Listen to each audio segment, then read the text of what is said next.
Nabi Musa pernah menjadi anak angkat dari Raja Fir'aun yang pada zaman itu terkenal sebagai raja yang zalim. Bagaimana cerita seru dari kisah Nabi yang satu ini? Mari simak rangkuman kisah Nabi Musa yang dimulai dari awal kelahirannya sampai ia wafat berikut ini.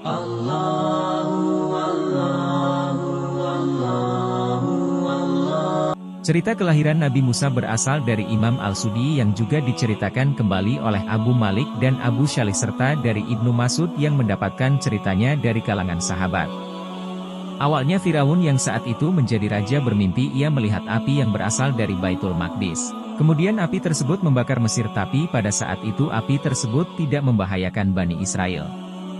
Setelah bangun dari tidur, Fir'aun pun mengumpulkan para ahli nujum dan beberapa tukang sihir dan meminta mereka untuk menceritakan apa maksud dari mimpi itu. Mereka pun bercerita bahwa arti mimpinya adalah, akan lahir seorang bayi laki-laki yang akan menghancurkan Mesir dan bayi ini berasal dari Bani Israel juga. Sejak saat itu Fir'aun pun memerintahkan bala tentaranya untuk meniadakan setiap bayi lelaki yang lahir di Bani Israel.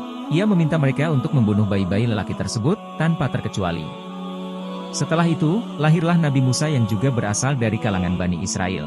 Setelah Musa lahir, sebagai seorang ibu tentu ia khawatir dan gelisah ia juga takut para bala tentara tersebut akan membunuh anak lelakinya jika Fir'aun mengetahui perihal putranya yang baru saja lahir.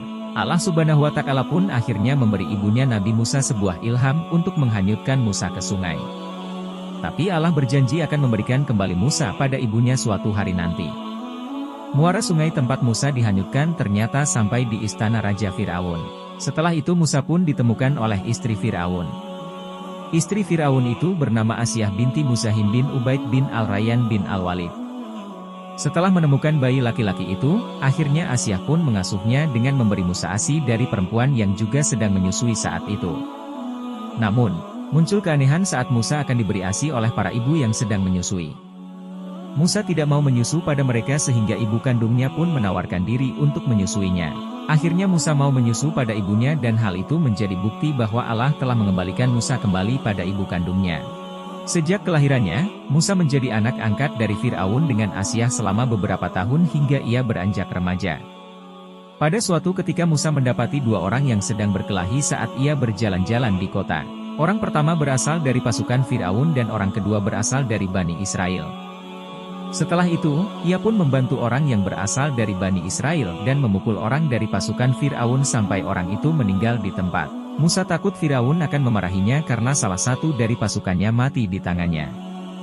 Ia pun melarikan diri ke kota Madian dan di tengah perjalanannya ia bertemu dengan kelompok orang yang berebutan untuk mengambil minum di sumur yang akan diberikan pada hewan ternaknya. Musa pun membantu mereka untuk memberi minum pada hewan-hewan ternaknya. Setelah itu, ia pun mengantarkan mereka pulang ke rumah, dan ternyata mereka adalah putri dari Nabi Syuaib. Musa pun menceritakan pelariannya pada Nabi Syuaib dan salah satu Nabi Allah tersebut meminta Musa untuk membantu menggembalakan hewan ternak yang ia punya. Musa pun menerima permintaan tersebut. Pada saat itu, Nabi Syuaib berkata pada Musa bahwa jika ia berhasil menggembala ternak selama 8 tahun lamanya maka Musa diberi pilihan untuk menikahi salah satu putrinya. Tapi jika Musa berhasil menggembala sampai 10 tahun lamanya, ia diizinkan untuk memilih salah satu putrinya untuk dijadikan istri atau bahkan keduanya.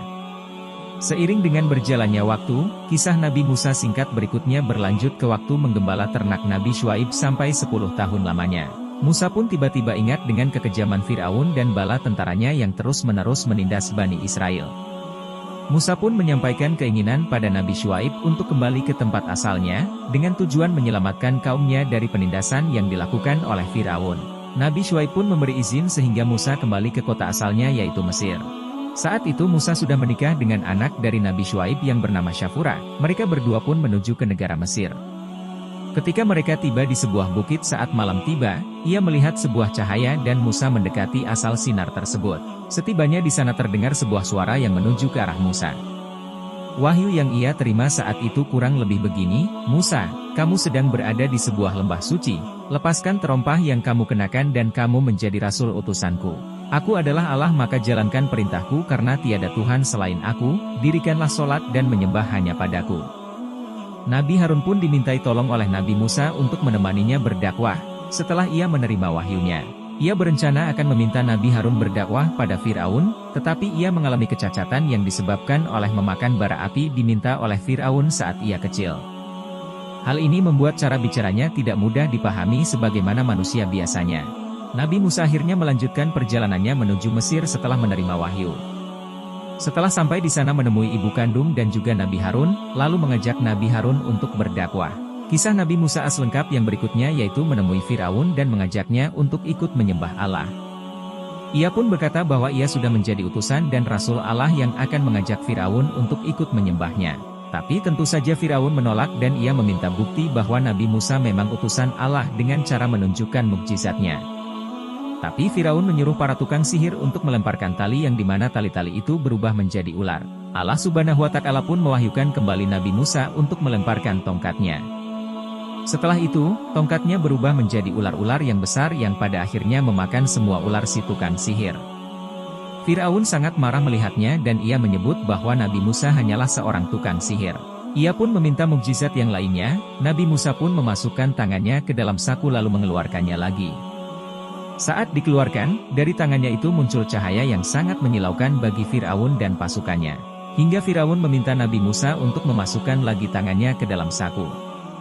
Tapi hal itu juga tetap membuat Fir'aun tidak percaya bahwa Nabi Musa dan Nabi Harun adalah Nabi dan Rasulnya Allah. Setelah Nabi Musa dan Nabi Harun berdakwah di hadapan Fir'aun dan Fir'aun menolaknya, Fir'aun tentu saja semakin marah. Ia pun memerintahkan bala tentaranya untuk membunuh Nabi Musa. Tak hanya Nabi Musa saja tapi para pengikutnya juga diperintah untuk dibunuh.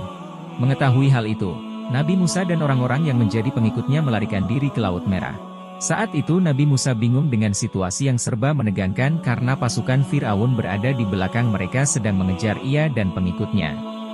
Pada sebuah laut yang membentang sangat luas, pasukan Fir'aun menghalangi jalan Nabi Musa dan pengikutnya.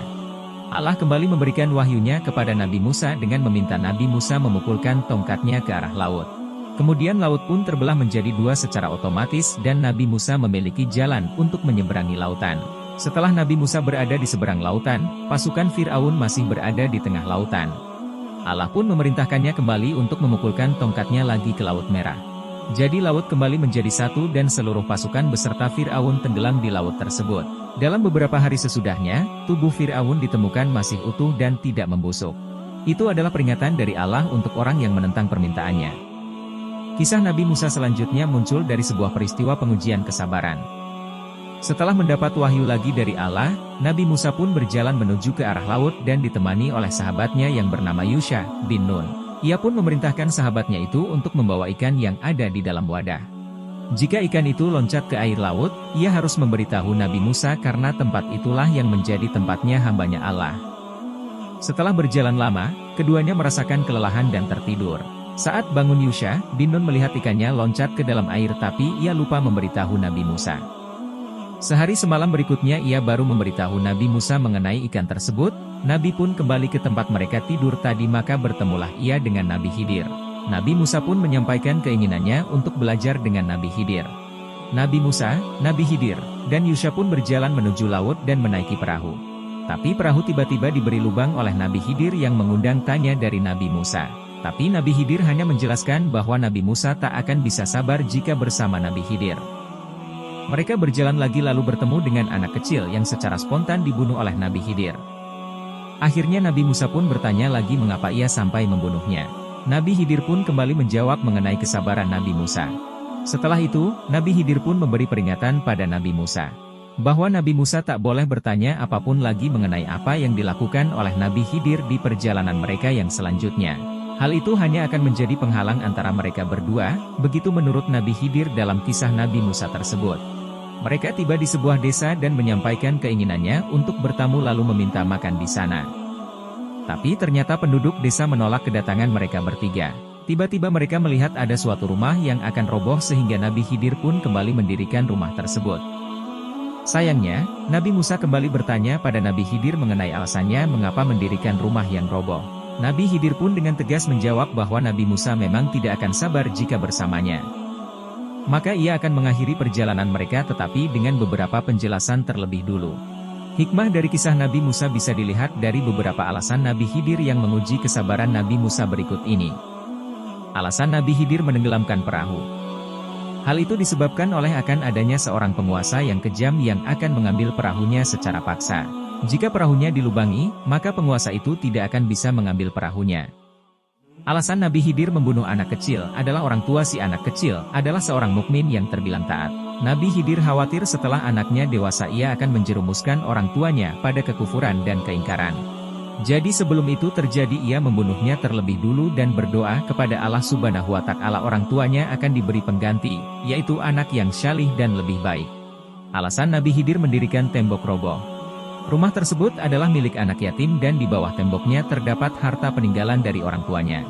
Orang tuanya adalah orang yang syalih sehingga setelah dewasa hartanya akan digunakan oleh anak-anak dengan rahmat Allah. Nabi Musa selalu berusaha mengajak umatnya untuk berada di jalan yang benar. Hancur jugalah musuh-musuh Nabi Musa seperti Haman, kaum Kanaan, Fir'aun, dan Korun. Nabi pun meninggal di usia 120 tahun di sebuah padang tia. Ambillah hikmah yang besar dari kisah dan riwayat dari Nabi Musa ini. Allah memberi banyak cerita seluruh Nabi dan juga Bani Israel di dalam Al-Quran. Hal itu juga menjadi hikmah bagi kita umatnya untuk meneladani seluruh perjuangan yang dilakukan oleh Nabi Musa dan Nabi serta Rasul lainnya kemudian menjaga diri kita dari azab.